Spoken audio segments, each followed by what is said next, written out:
Io davanti Renzo Arbore, la radio, la televisione, la musica, insomma è una grande emozione per me avere Renzo Arbore, per tutti gli amici di Studio 90 Italia, benvenuto nella nostra terra, 24 anni con l'orchestra italiana e 50 anni di carriera. E pensare... Sto diventare più vecchio, io dico, vi sono 50 anni di carriera, 25 anni il prossimo anno dell'orchestra italiana, insomma, 25 anni, pensa. E pensare che dovevo fare il dentista, E pensare che dovevo fare il dentista. Praticamente questo è il titolo anche del mio doppio album, perché quando ho visto questa collezione di medaglie, di tappe, di cose, di successi, di esibizioni dal vivo in America, in Giappone, in Russia, eccetera, io veramente non volevo fare un titolo che, ma dai, non ironico su di me, le mie medaglie, i miei successi, e allora ho chiamato e pensai che dovevo fare il dentista, ricordando mio padre che mi diceva sempre: perché non fai il dentista invece di andare appresso alla musica? Perché questa era la frase, appresso alla musica. Sai perché? Perché io sono nato nella mia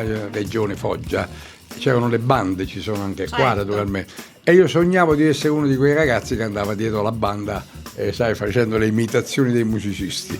Poi facendo l'imitazione dei clarinettisti ho fatto quella carriera là, e quindi adesso continuo ad andare appresso alla musica, tutta la musica, perché nei 2 dischi non c'è solo l'orchestra italiana, ma ci sono delle performance con tanti, con Lucio Dalla, un po' di jazz, un po' di swing, un po' di Sud America, un po' di canzoni napoletane da crooner. Ho scoperto che non ci sono crooner napoletani, e allora lo faccio io con Amore Scombinato, e anche in un'altra canzone dedicata a Lello Luttazzi, Souvenir d'Italia, faccio il crooner, cioè il cantante confidenziale, con però l'accompagnamento jazz.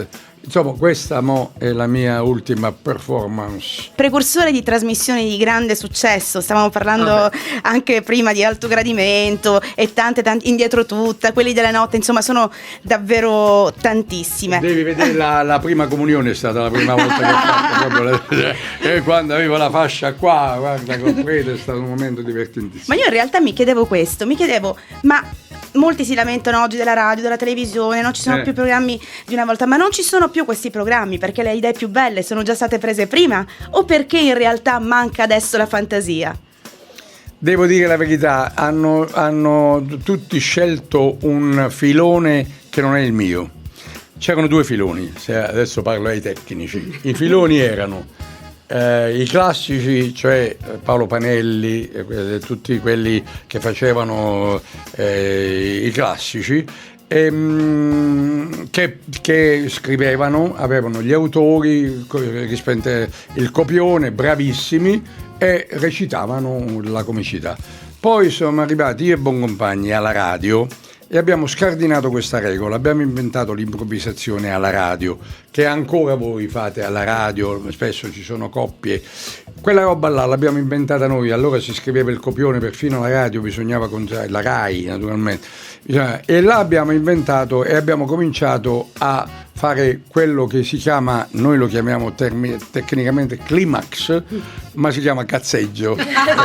E siamo andati avanti con questa cosa qui del cazzeggio, e io l'ho portato in televisione con quelli della notte, con l'altra domenica, con tutti i miei compagni di cordata di allora, con tante altre cose, e improvvisando rigorosamente, secondo una ricetta che per Boncompagni era la sfaticataggine, non voleva scrivere. Per me era fare il jazz della parola, questa è stata la cosa. Facciamo il jazz della parola, perché il jazz è improvvisazione, la rivoluzione è quella là, improvvisiamo, come stiamo facendo adesso, e spero che continuino a suonare gli strumenti, perché mi dispiacerebbe se facessero il clarinetto con un tasto oppure con la cosa che ci...